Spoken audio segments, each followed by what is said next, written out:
formação pedagógica e plano de aula. A formação pedagógica está disponível online em sed.sc.gov.br/formação online.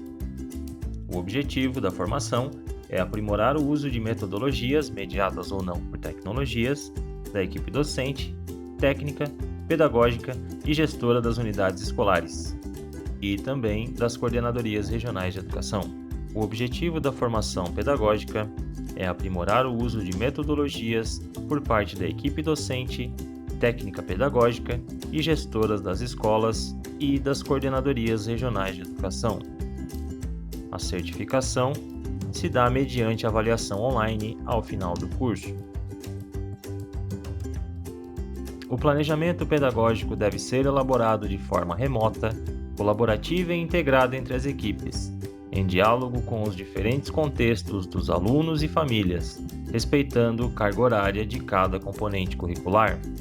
A carga horária deve considerar o tempo de orientação direta do docente e o tempo estimado para o estudante desenvolver as atividades de forma individual ou coletiva, sem a intervenção do professor.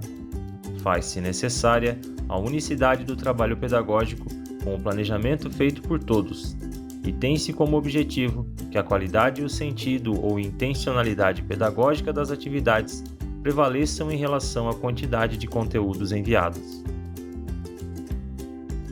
O sentido pedagógico tem relação direta com o plano de aula, a avaliação e as atribuições do professor. É o conjunto das respostas para as perguntas que devem ser feitas pelo professor no início de todo o trabalho. O que eu quero ensinar, qual o objetivo, o que meu aluno precisa aprender desse conteúdo. É importante lembrar que a intencionalidade pedagógica do professor deve estar alinhada à proposta curricular de Santa Catarina, currículo base para o território catarinense e base nacional comum curricular. Para fazer os planos de aula, o professor selecionará objetos de conhecimento e conteúdo, habilidades e competências a serem desenvolvidos durante o regime especial de atividades não presenciais. Os planos de aula precisam apresentar objetivos de aprendizagem e habilidades a serem desenvolvidas, metodologia, práticas pedagógicas ou ferramentas não presenciais a serem utilizadas, a carga horária correspondente à matriz curricular, a data ou período de realização das atividades, a forma de registro da frequência do aluno e critérios, instrumentos e formas de avaliação. O professor deve ter claro ao elaborar suas atividades quais habilidades são essenciais e devem ser desenvolvidas para dar sequência ao processo de ensino e aprendizagem. Levar em consideração as múltiplas realidades que constituem o público de cada escola e sala de aula, utilizando de diferentes estratégias para o alcance desses estudantes. Partir de processos de ensino e aprendizagem nos quais todos se desenvolvam em diferentes tempos e a partir de diferentes possibilidades. No planejamento, é importante que os estudantes tenham contato com aulas, conteúdos e atividades nos diferentes formatos digitais ou impressos disponíveis.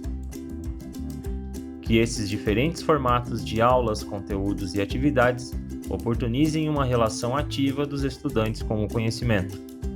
Que o professor estabeleça uma relação de diálogo com as potencialidades e dificuldades dos estudantes no processo de ensino-aprendizagem por meio da avaliação desse processo e não apenas do produto final. As turmas de alfabetização requerem um olhar ainda mais especial, considerando o fato de que a criança precisa da mediação de um adulto em quase todos os momentos, e que os familiares, via de regra, não são professores alfabetizadores. Tem-se como um dos principais objetivos a manutenção do vínculo família-escola, pois precisamos também incentivar as famílias a fim de evitarmos grandes índices de evasão escolar nos primeiros anos do ensino fundamental. Deve-se compreender que a leitura, a escrita e o diálogo, envolvendo inclusive a brincadeira e a ludicidade, fazem com que as crianças aprendam muito, além de estimular os laços afetivos. A Portaria número 924, de 23 de abril de 2020, preconiza que as atividades que eventualmente não puderem ser realizadas por meio de atividades não presenciais no período desse regime especial deverão ser reprogramadas para a reposição, sem prejuízo pedagógico para o estudante. Dessa forma, o professor poderá retomar presencialmente conteúdos tratados no regime especial de atividades, caso entenda que não foram suficientemente apropriados.